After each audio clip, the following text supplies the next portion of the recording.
Avez-vous déjà prononcé une phrase que vous auriez voulu ne jamais dire? Avez-vous déjà envoyé un message que vous auriez aimé pouvoir effacer? Avez-vous déjà pris une décision qui a changé le cours de votre vie et pas dans le bon sens malheureusement? Je crois que nous avons tous connu cela. Une dispute, une rupture, une démission, un licenciement, une brouille familiale, une décision financière, une parole blessante. Et souvent, avec le recul, nous nous disons: ah, si seulement j'avais pris un petit peu de temps. Parce que ces moments-là, ce n'est pas notre intelligence qui décide, ce sont nos émotions. La colère décide, la peur décide, la frustration décide, l'orgueil décide. Et lorsque l'émotion prend le volant, la sagesse est souvent reléguée au siège arrière. Le problème, ce n'est pas d'avoir des émotions. Les émotions sont précieuses. Elles nous renseignent, elles nous alertent, elles nous protègent parfois. Le problème, c'est lorsque nous transformons une émotion passagère en décision permanente. Combien de vies ont été bouleversées pour quelques minutes de colère? Combien de couples se sont séparés à cause d'une blessure mal comprise? Combien d'amitiés ont disparu parce que personne n'a pris le temps de vérifier ce qu'il y avait réellement derrière les mots qui avaient été échangés? Combien de collaborateurs ont quitté une entreprise après une parole maladroite? Combien de dirigeants ont pris une mauvaise décision parce qu'ils étaient épuisés, stressés ou blessés par leur ego? Et pourtant, une émotion, c'est comme une vague. Elle monte, elle atteint son sommet, puis elle finit par redescendre.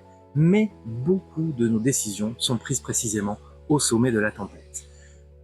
L'un des accords Toltec dit: n'en faites pas une affaire personnelle.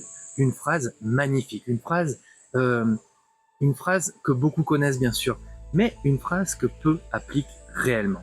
Parce qu'au premier regard étrange, au premier message sans réponse, au premier reproche, au premier désaccord, à la première pression un peu intense sans en avoir discuté, nous interprétons, nous imaginons, nous construisons plein de scénarios, nous sommes persuadés que l'autre nous attaque, que l'autre nous rejette, que l'autre nous manque de respect, alors que la plupart du temps, nous ne savons absolument pas ce qui se passe dans sa tête.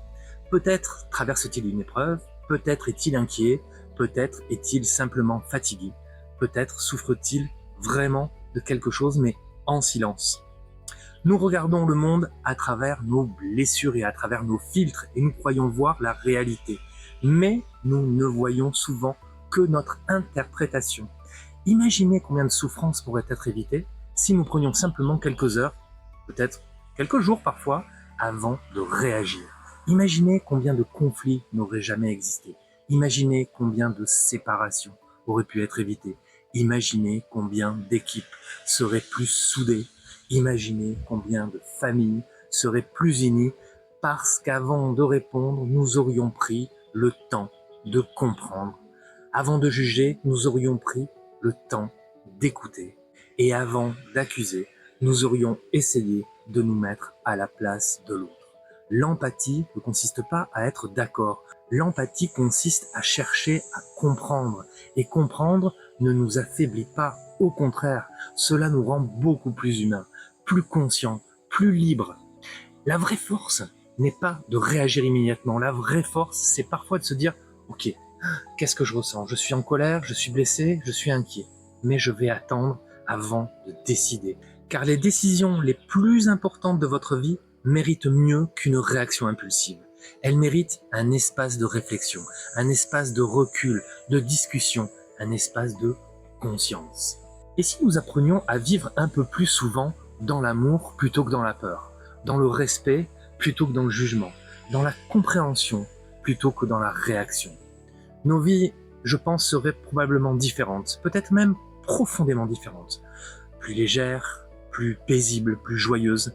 Alors aujourd'hui, avant de répondre à ce message, avant de prendre cette décision, avant de dire ces mots que vous ne pourriez peut-être jamais reprendre, posez-vous simplement cette question. Est-ce mon émotion qui décide ou est-ce la meilleure version de moi-même?